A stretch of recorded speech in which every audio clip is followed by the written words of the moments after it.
कहते हैं कि अगर औरत प्यार में हद से गुजर जाना जानती है तो वो नफरत में हदों को पार भी करना जानती है और पार भी कर देती है। ये मामला है छपरा में एक लेडी डॉक्टर ने जिसने अपने प्रेमी का प्राइवेट पार्ट काट करके बाथरूम में फ्लैश कर दिया। आखिर सारा मामला क्या है? एक कॉरपोरेटर को छपरा की ही रहने वाली एक लेडी डॉक्टर से प्यार हो जाता है। उसने इजहार किया। लेडी डॉक्टर ने न चाहते हुए भी उसके इजहार को एक्सेप्ट किया और उसके बातों में आ गई।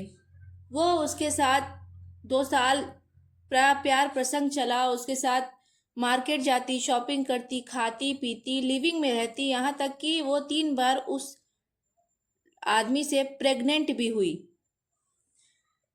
वे इस तरीके से रहने लगे जिस तरीके से एक पति पत्नी रहते हैं। उनके दरमियान वो सब कुछ होने लगा जो एक पति पत्नी के बीच होता है।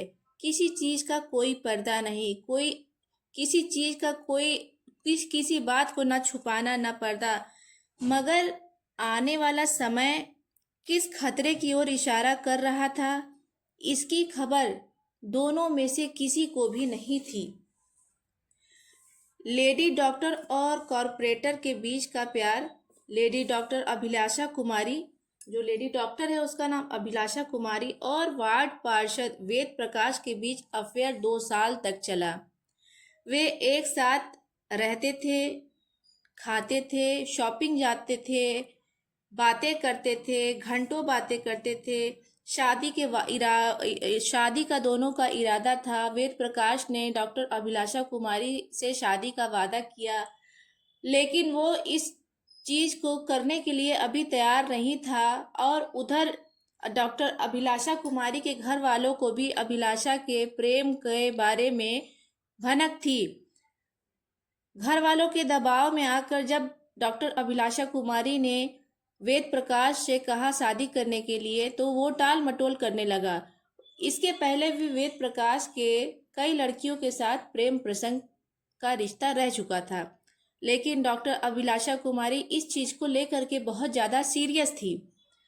कई बार दबाव बनाने के बाद, कहने के बाद, कई वादे करने के बाद जब वेद प्रकाश ने कहा कि ठीक है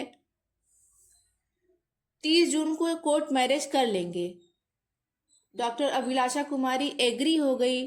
वो 30 जून का वेट करने लगी। उसने अपने हाथों में मेहंदी रचाई, कोर्ट पहुंची, तैयार होके दुल्हन बन के वो कोर्ट पहुंची। लेकिन वेद प्रकाश वहां नहीं आया, क्योंकि वेद प्रकाश उसके साथ फेक लव का दिखावा कर रहा था, फ्रॉड कर रहा था। चूंकि अब वो नहीं आया था, डॉक्टर अभिलाषा कुमारी चुप बैठी थी अपने घर में आकर के।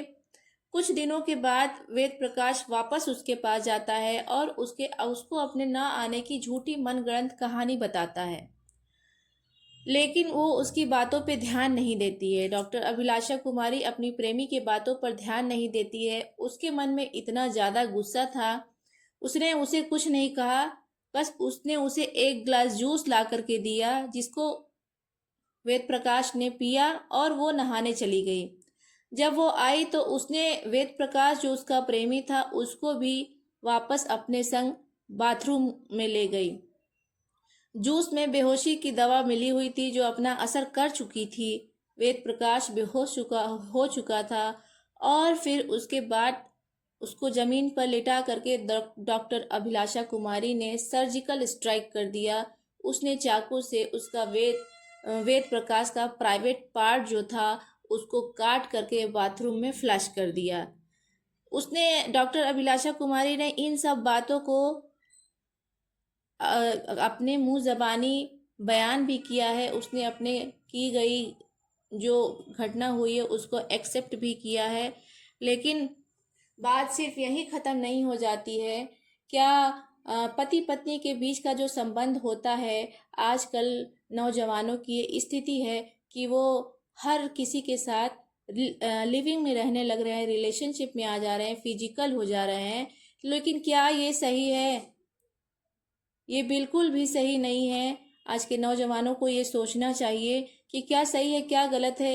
यार, इतना शिक्षा आगे बढ़ रहा है, कम से कम किसी के साथ फ्रेंडशिप तो ठीक है, बातचीत तो ठीक है, लेकिन उसको अपने करीब आने का मौका नहीं देना चाहिए। ये लड़का और लड़की दोनों के लिए है, क्योंकि अपराध दिन ब दिन दुनिया में बढ़ता जा रहा है। कभी लड़का गलती कर पे रहता है तो कभी लड़की गलती पे रहती है।